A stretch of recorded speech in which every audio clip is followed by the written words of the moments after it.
down. Thank you all. I'm happy to take some questions. We appreciate you. All right. We all know that borders are open, and there's been news of people who have come in, particularly announced that a terrorist attack is possible, red lights flashing. What would you do with all these people from all these countries around the world who are here to do us harm? How would you do that? I'd send them back to their countries they came from. That's what I'm going to do. And what's your name? Linda? Yeah, no, I think it's a great question, Linda. Yes, you send them back. Okay, you can't have a country with borders unless you're willing to send back. And there's people coming, and so when Biden came in, we started to see the problem. So I sent people from Florida to Texas. So I went down to the border in 2021. These people are coming across. You know, I was expecting to see people from Mexico and Central America, and I'm sure there have been a lot of people from both of those places. But I'm seeing people from like Libya, Haiti, all these places, and I'm just thinking to myself, the entire world knows you can just come through that border. What are the odds that our enemies have not tried to take advantage of that weakness in our country? Of course they have. So I've said it's not a question of if, it's a question of when there's a terrorist attack in this country.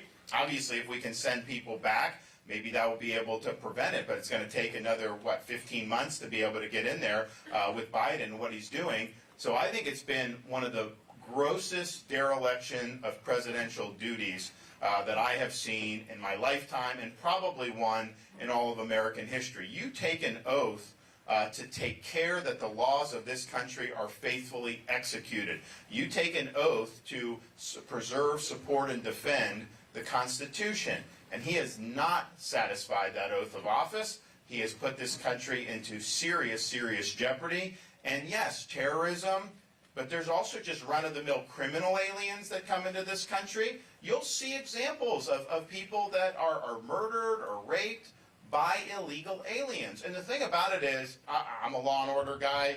You do the crime, you do the time. We're not putting people back on the street. Tough penalties deter crime, I believe that, but people do commit crime, and you got to punish them.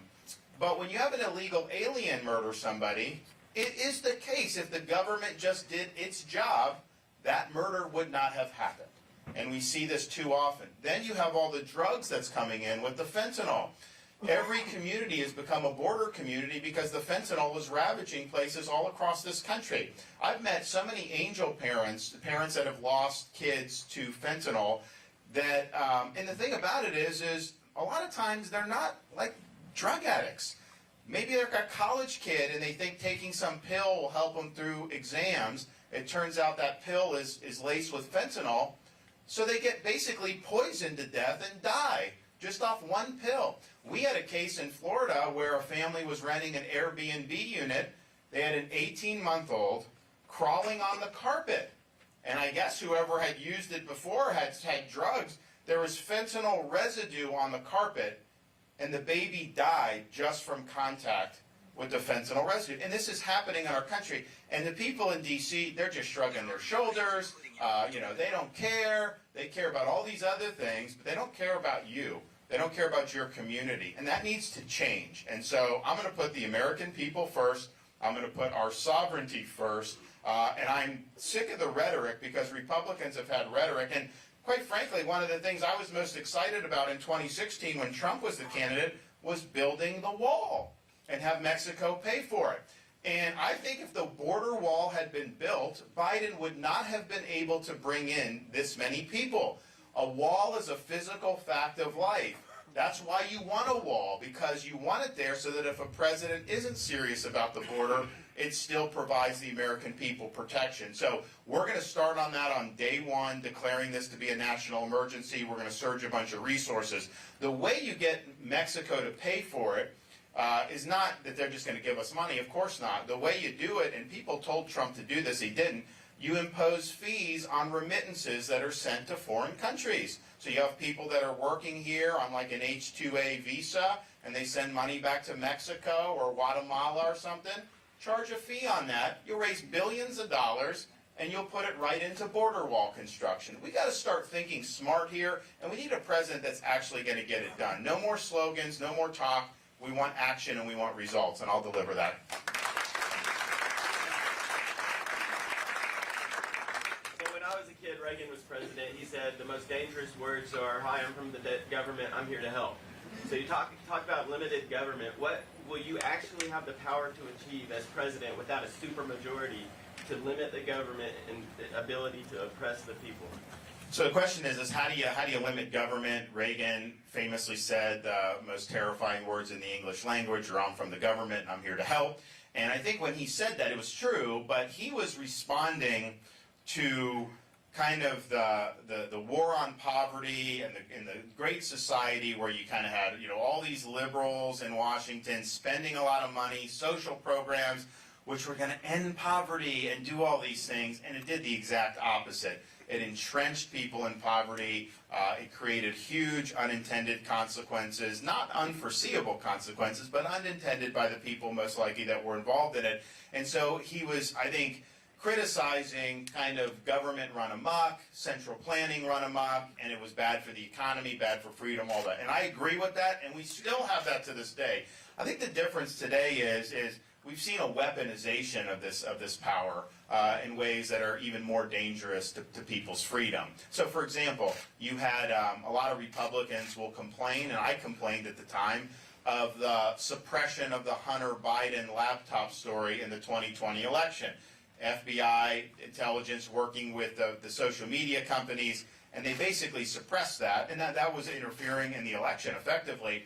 And I agree that's wrong, but Donald Trump was president when that happened. That was his FBI that was doing that. So how do you respond to that? The way you respond to that is you fire those people. You do not have a right to abuse your power. If you're going after parents in school board meeting, I'm firing you.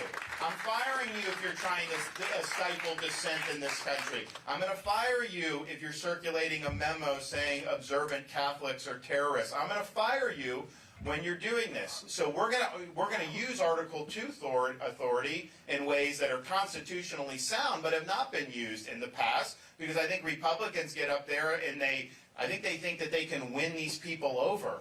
You're not going to win them over. They've accumulated power.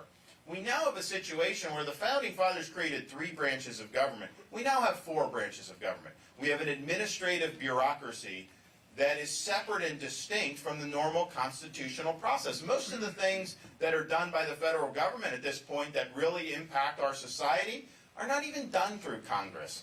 They're done through administrative rules and unelected bureaucrats. I mean, whether you can buy an internal combustion engine or you have to buy an electric car, they're doing that through the bureaucracy. Can you do a gas stove or not? In Florida, we responded by making gas stoves tax-free because we want you to be able to make your choices. But that's what they're doing. This is through the bureaucracy. You look at what they're trying to do with energy, trying to kneecap domestic energy production, and this has huge impacts. So I did this debate with Gavin Newsom from California a couple weeks ago, and what they're doing there is probably 5 years ahead of where Biden is and where they would be in a second term of a Democrat administration.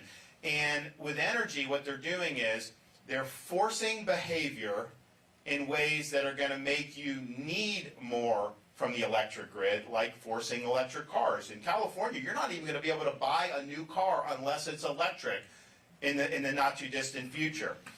But at the same time, they're trying to kneecap the energy that makes that electric grid reliable and accessible. So after they announced that they were forcing electric vehicles, 2 days later, California put out an announcement.